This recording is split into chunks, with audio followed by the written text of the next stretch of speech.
And today we are joined with two very important guests, President Trump of the United States and also Ollie Robinson or something. Anyway, Caroline, take it away, part two. Welcome to a Stepping Stones to Awareness show. Today I'm introducing, as you say, President Trump and Ollie Robbins, the Europhile in the British government. And my very special guest is on Skype from Holland, and it's Alex Thomson of the Eastern Approaches. Welcome, Alex. This is part two of a two-part show. In part one, we were talking about the UN Migration Pact, which we believe our government is signing in the next few days, followed by us signing up to the final piece of the jigsaw as regards PESCO, Permanent Structured Cooperation, which is military unification. So, Alex, thank you very much for coming back onto the show. What can you say about the link between the UN Migration Pact and PESCO, firstly? Thank you, Caroline, and it's a great festive pleasure to be joined by Ollie Bear and by Trump Bear, although I must add that my colleague Mike Robinson, the co-editor of UK Column, has gone one better because his daughters made a cuddly toy which they dubbed Trump Barmer to indicate how much continuity there was in the deep state. So those are some well-taught girls. And as regards Ollie Bear, he could have been joined by Masha, who is a cartoon character who loves a Russian bear in a very popular Russian cartoon that sells all over the world. But Her Majesty's government has now told us that Masha and the bear is actually sinister Kremlin propaganda. So we have to leave it with those two bears, I think. Well, in a sentence... Should I find the Chinese bear then, do you think? Oh, that'll be the next to be banned. And besides, the Chinese go in for dragons more in their mythology, I think. So that would be pretty scary to our children at Christmas time. No, but in a sentence, EU military unification provides the means to attack the neighbour. And the UN Migration Pact provides the scare story. But there's another angle, which is that we're being pushed at by barbarians from the south. So we now need to push at the barbarians to the east. My colleagues were just on a UK Column news at lunchtime and making the very apt point, actually, that we're recreating the Roman Empire. But we're also, this is the unfinished business of both world wars, we're also choking Russia and Eastern Christendom off from the Bosphorus and from the connection to the warm water ports of the world. So, but you asked about UN migration and the link. There is a further link, Caroline, which is this. Both the Germans and the French, and now we as well, through our Commonwealth military recruiting structures, have all said in the last year to 18 months that you don't have to be a national anymore in order to join the military. And of course, in the continental model, the military includes the gendarmerie, the police with machine guns, who regard the civilians as their enemy. So what we're doing is saying we can open up our military, which, in this day of failed reproduction, particularly of the whites, is perhaps too weak to face up to major powers like Russia and China. We can beef it up now with the whole of Africa and the Middle East joining that army. So we've always historically allowed Commonwealth people to join our army, haven't we? Yes, because those fine men are common law citizens. Fijians, Ghanaians, for example, these people come and dwell in our midst with no problem. There are some problems often with Pakistanis or Punjabis, to be more specific, but the nations in the Commonwealth out of which we have recruited historically are men who understand the principle of liberty under the law, who've lived it since birth, whether in their own nations or in Britain. But that's a very different kettle of fish from recruiting, let's name some at random, Malians, Turks. Yes, that would be an interesting proposition. They don't quite understand common law, do they? Yes, no, I mean, we've been trying to fill our vacancies, haven't we, with TA, Territorial Army people? The TA's been banned or abolished now, Caroline. It's now called the Army Reserve, which is a further move towards continentalisation. I never knew that. When did that happen? Last year. It was up because we couldn't get enough recruits? Is it on a different basis? Yes and yes. I think both of those things apply. We couldn't beef it up as it was, so we needed a name change to pull a switcheroonie. But I think also it betokens a shift in our whole elites thinking of what the military is for, away from the home guard concept or the defending home nation and home waters, and into thrusting eastward and southward. So we've got an expansionist strategy behind which, and this perhaps leads us into our next discussion topic as well, behind which is this idea of the merchants, the trading elite needing new markets to break open. It's a big subject, but people can do a lot worse for starters than to go to a book called The Naked Capitalist. That's a book by a chap called W. Cleon Skousen, written in the 60s. And what he does is pick apart this huge turgid volume written by Bill Clinton's history tutor, a kind of gatekeeper of the elite of the bloodlines. And Carroll Quigley is the name of this guy. He was at Georgetown, a key globalist bastion in America. And what Quigley explains in his own book, Tragedy and Hope, which is what Skousen summarizes and explains better in The Naked Capitalist, is Quigley says, look, we've been ruled over by merchant capitalist families. They've burned through or burst the bubble of 3 waves of expansion. They've got through agrarian, they've got through an industrial revolution and capitalism, and they've now got burst through financial capitalism. They've burnt themselves out, and the only thing to do is to expand. Right, Alex, let me just stop you there. So, for the benefit of the people at home and for the benefit of myself, let's just backtrack on that. So we're talking about bloodlines. How many years are we talking about in our evolution? Are these bloodlines been existing, if you like? 12,000. 12,000, okay. So the planet's been going, what, for 30,000, do you reckon? Well, if you're a young earth creationist, Caroline, I'm certainly a Christian and take the Bible seriously. I think we have to be frank and say that 6,000 years of the earth existing is not credible, even in a young earth creationistic scheme. The Bible doesn't actually say that Genesis 1, 2, 3 describes 6,000 years ago. There's no way of piecing together the length of time involved, because the Bible text doesn't actually tell us what the years involved were. That was a mistake made by the otherwise excellent Archbishop James Ussher when he calculated things. So I think there's firm archaeological and anthropological evidence of modern humanity going back certainly past the last few ice ages to say 30,000 years ago. You can argue over whether we evolved for millions of years from apes or whether we were created specially sometime around then, but I think it's undeniable now that we have several tens of thousands of years of history on the globe as a human civilization. Well, I think you and I would like to think we were created specially, wouldn't we? Oh, we certainly would, yes. So basically, these bloodlines, so they're certain families, it's like in their DNA? Yes, it's in their DNA, both genetically, but also in terms of their thinking, their mentality, I would say, to and rule over us. So these are these classed as like elitist families? And does that is that the reason why we have certain families that are interconnected with government throughout the world? I mean, how does it work?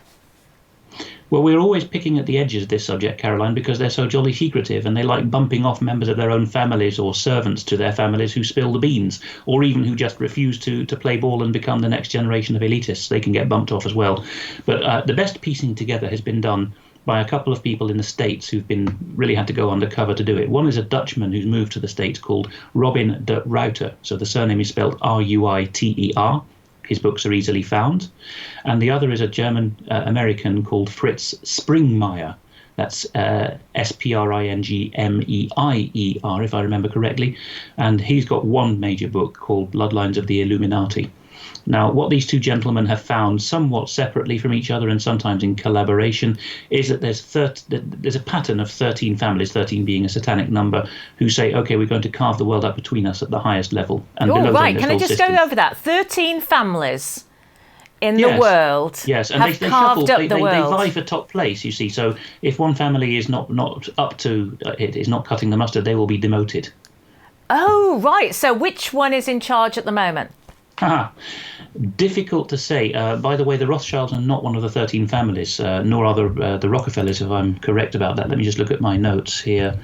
They are. Sorry, yes, they're both named by Springmeier as two of them. Can you go over those family names, please? Certainly I will. And these are found in the books as well. They're also, if people want to get the DVD of Alternative View 9, which was filmed at Horwood House near Milton Keynes in May this year, May 2018. The AV9 talk I give goes into this, but where we met in person. We did, yes. I very much appreciated the chance to meet you at last. So the 13 families, a lot of them are English-based actually, but others are more Germanic. Okay, there's the Astors. I'm taking them in alphabetical order. Oh, Lady Astor. Astor's. Correct. Yes, they were big behind Churchill and so on, and big behind the Camerons, and married into the Camerons. Then you've got Bundy, which people will know from America, but it's an English surname. Collins, which is more of an Irish one in origin, but English bits as well. DuPont, or Dupont, as the Continentals would say, they're the big chemical giants. Oh. Freeman, an English name. Kennedy, an obvious one, which is Scottish-Irish and then American. Lee in China, spelt both L-E-E and L-I. The Onassis family, the Rockefellers, the Rothschild or Rothschild, meaning Red Shield. Originally their name was Bauer, meaning farmer. The Russells, as in the Dukes of Bedford. And the Von Daun, so the surname is V-A-N space D-U-Y-N or sometimes D-U-I-N, which is a Germano-Dutch family ending up in Michigan. And the one I didn't mention in alphabetical order is the most intriguing of all, because I think they're actually in control of the lot. And that's the Merovingian bloodline. They go back to Charlemagne, the Frankish Empire, the territory of what was first called Middle Francia and then Burgundy. Basically, it goes from northern Italy through Switzerland, through bits of France and Germany to Belgium. And that's really the core territory of these guys. And, that according to some, that's even the bloodline out of which the Antichrist will come. And another surname which isn't on the list, which may have some controlling or oversight element, is another Roman patrician family, which migrated through France and then ended up in the States. And they're called the Payseur family, P-A-Y-S-E-U-R. Right. Are they quite prevalent in that part of the world then, that surname? No, actually, they tend to be quite reserved in there. The Payseur surname, for example, is quite rare. And these are the people who stay out of the financial press, who like to have their business holdings at the third, fourth or fifth remove by having, for example, a daughter-in-law take on a company and then pass it over to somebody else, so that the surnames chop and change so that it's not so obvious. I was going to say, so when you got the likes of the Warburgs and so on, how do they fit in with the big scheme of things? Oh, they're just below the 13. This is also true of a family like Krupp, which arguably at one stage was one of the 13 top bloodlines, but now sits just under it. And they have an American branch which uses one of their minor German middle name titles, which is Bohlen, B-O-H-L-E-N. If you look at Chip Bohlen, he was a State Department advisor in the crucial mid-20th century period. And then you also have, if I'm not mistaken, it was a Victoria Bohlen, I think, who was a New York Times editorial writer in the 90s, not editorial, but reporting from Russia, who was saying, don't look at all this sacking of Russia just after the fall of communism. Look over here instead, kind of reporting, distractionary reporting. Well, I caused a bit of a gasp of amazement on Facebook a couple of weeks ago when I made the announcement that Serena Rothschild actually appoints the leader of the Conservative Party. What do you make of that? Is that true? That's what I thought it was. That's what I was reliably informed about at the time. Well, I don't have firm data on it, Caroline, but I wouldn't quibble, because if you read the memoirs of Peter Wright, W-R-I-G-H-T, the famous memoirs from the 80s called Spycatcher, you'll probably remember, or maybe you're just too young, Caroline. I was too young. Yes, but I remember it's just about as a child that Peter Wright, who'd gone to live in Australia, had to get it published in the States. But he was the technical or assistant director of MI5, the top technical guy. And he reveals in his naivety, I went into this in my talk, which you'll find on ukcolumn.org/defense, my emergency briefing. Wright actually says, basically, look, Victor Rothschild, who was the leader of the Rothschild clan during the Second World War and up to the 70s, he basically picked the director of MI5, and we thought he was a jolly good egg, we being the naive British officers involved. So that's one data point. Another is that Cameron's personal bid to become leader of the Conservatives, when it had already been decided, nudge, nudge, wink, wink, that he was going to take over from the Labour government under Brown, his personal bid to become leader of the Tory party and therefore Prime Minister anointed, elect in exile, as it were, in waiting, that bid was subbed by an arms dealer of both Finnish and Israeli citizenship called Poyu Chaim Zabludovich, whose wife actually is an art collector who has favoured an artist who came up with a lovely, what should we say, a statue of a crucifixion soaked in urine, which he entitled Piss Christ. And that was Mrs. Zabludovich, who was patroness of that artwork. And Mr. Zabludovich personally picked or funded Cameron to become leader. Less in conspiratorial circles, more generally, people can look at Peter Hitchens' reporting in his books and articles of the period on how stitched up it was that David Cameron was chosen to be first Tory leader in opposition and then the Prime Minister. The whole press class was given lines to take to make sure that it would be inevitable. I mean, so anybody listening at home, they're wasting their time by joining these political parties like the Tories, Caroline, because it's already made, isn't it? The decisions will be made. The decisions are made, and parties are fundamentally not a common law thing. They were regarded as unlawful, even if not technically illegal. They were certainly unlawful in morals in Britain and America in a healthier era of our existence, up to about 1800 or so. The founding fathers in the US wrote correctly against them. So did English jurisprudence writers of the time, and good parliamentarians of the time. They didn't want to form parties. And now, as my colleague Mike Robinson pointed out, when he has to listen to Radio 4's Today programme to see what the beast is spewing, and he noted that Jim Naughtie, the long-time lead presenter of the Radio 4 Today programme, has now said, on behalf of the elite, he's saying we're all tearing our hair out because the party system can't function because of the dysfunctionality of Brexit and the logjam it's caused and the crisis of confidence it's caused. Well, that's the whole point, because parties were a late modern era stage way of thwarting the will of the people and going behind the back of them and forming a new beast called the corporate crown. And of course, all the courts are corporations. The UK is a corporation, and so it goes on. So there is this big battle at the moment in UK. It's not so much about Brexit. It's about exposing all the corruption and the fact that we are fighting the Parliament, aren't we? We want our sovereignty back, and the people are sovereign. So how do we go about it? I thought long and hard about it, Caroline, and I think the only thing we can do is to have the gumption to choose good independent candidates.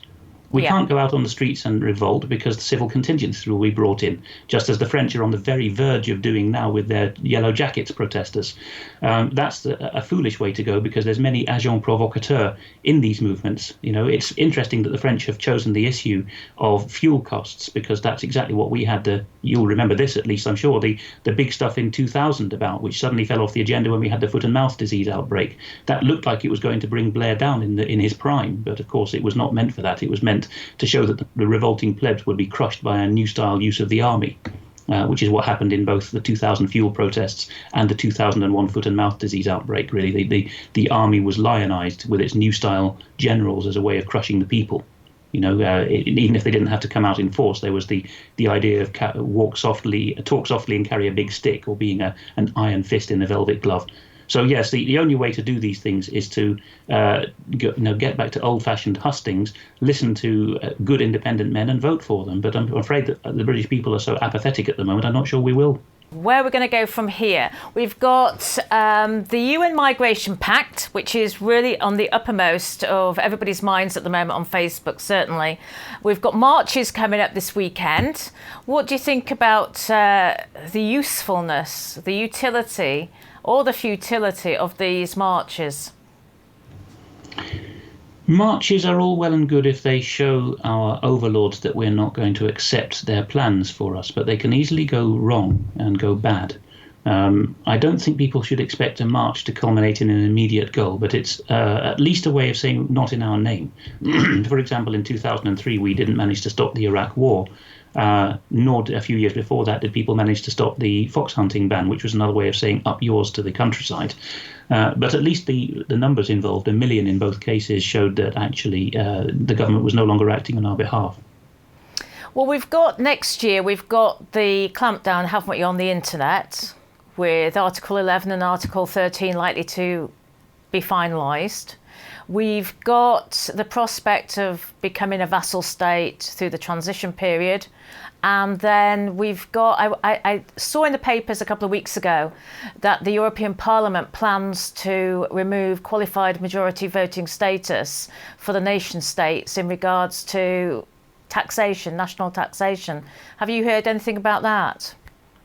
Not the same details as you might have, Caroline, but it fits into the same British government and City of London policy. I must stress this is not continental policy in origin, it's British and City of London, which is that there's not going to be national taxation anymore. There's going to be a Europe-wide and ultimately across the developed world-wide taxation base. That's what the defence corporations want, because under the claim that we must have massive weapons systems funded by untold trillions, you can have a single tax base, and once you've got a tax base, you've got a treasury, which of course in the British model tells the other government departments what to do and chokes them off. It chokes their money off if they get out of line, and controls the party whips, according to David Ellis's sources as well. So if you if you look at it that way, what we're doing is the British Treasury, Her Majesty's Treasury, is saying, I'm not content to rule Britain this way anymore.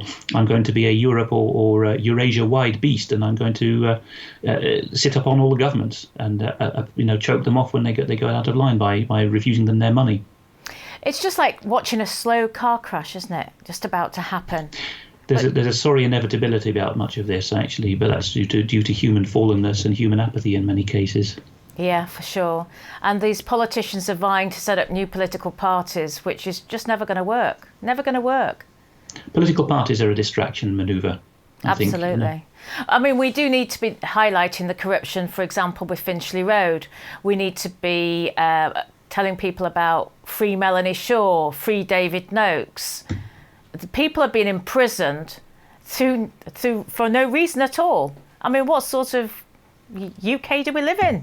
This isn't a democracy. Well, Brian Gerrish and I often use the same phrase, which is we're run by a criminal cabal.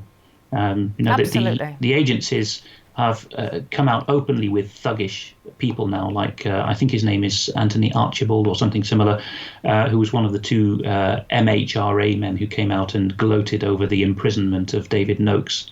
In the past, they would have put on an act of using a well-spoken man saying how ghastly that the good people of Britain have been diddled with by this con man. That was the kind of line they would have spun then. But now you just get a thuggish ex-copper saying, we're so glad to have locked him up. Right, to round up then, the information that we discussed first thing this morning, this EU, French, British pact, this fund that we're talking about, what's happening there? Was it about Trident, nuclear deterrent? Oh, what you pointed me to this morning, Caroline, thanks very much for that, was a report that suddenly Gavin Williamson, whom we always refer to by the old-fashioned name at UK Column, we call him Her Majesty's Secretary of State for War, has suddenly announced that lots of money, I seem to remember the figure of £400 million, is going to be put into our nuclear submarine dockyard, which is the dockyard where they're built and designed, more particularly, which is in Barrow-in-Furness in Cumbria. Now, the way we've understood this is we're going back to the old model of selling British technology short. So when the company Vickers was based at Barrow-in-Furness and knocking out our nuclear submarines, there was no problem. And then the MOD started fiddling to make the designs less competitive and less viable. And now all of a sudden, after bleeding Vickers dry, or the successors to Vickers, suddenly a huge shot in the arm is being given to the same people. So the only way we can interpret this, given the other things we know, is that it looks like British genius in building nuclear subs is going to be put at the service of a Franco-British and ultimately a pan-Eurasian war machine. Right. So just to round up then on the show, we see that the world is led by 13 families. They inherit most of the world. What is it, 86%? Is that the 13 families? I don't know that statistic, but it sounds about right. But they own a great majority, but not the whole lot, and that's what really gets their goat, and that's why they like going to war with countries that aren't under their thumb. I think it used to be 80-20% wise, and now it's going up from 80-20 to 86-14. So that just shows that the very rich are certainly getting a lot richer. So we need to be exposing the Finchley Road, we need to be exposing the David Noakes, Melanie Shaw, the Panama Papers, the Lux Papers, Paradise Papers. The Malta, which is the one which I think has hidden under all three of those leaks, is what we know about what's been going on based in Malta. Malta? Is that why the journalist got killed? Yes, yeah. Even the BBC has come out with fairly good reporting on that. If you look at who's the winsome chap who travels around, Simon Reeve, he did quite a good episode on that. Oh, I was watching him a few weeks ago. He did a trilogy of travelling around the Mediterranean. That's right. Did you see he stopped that? in Malta he stopped in Malta in that series. I saw that when I was back in Britain recently, and I have to give him his due. He actually he didn't quite present Russia in the way I would have wanted to see, but he did actually seem to be going on his own gut feeling rather than being given a steer by others. And I think he did a pretty good job in exposing what's going on Malta. Yeah, and I saw him exposing North Africa, and that's actually on the tip of North Africa. I wasn't aware of this, but it's actually a Spanish territory. There's two. There's Ceuta and Melilla. The Germans have made these household names now because they are concerned that as soon as people manage, without outside help perhaps, as soon as African migrants manage to push through the gates or the wire fences, for which they're using caustic agents now, they're burning Spanish National Guard agents in their desire to get through. As soon as they set foot into that Spanish exclave on the coast of Morocco, they can claim ultimately German benefits is what it comes down to. So the Germans are very worried about that now.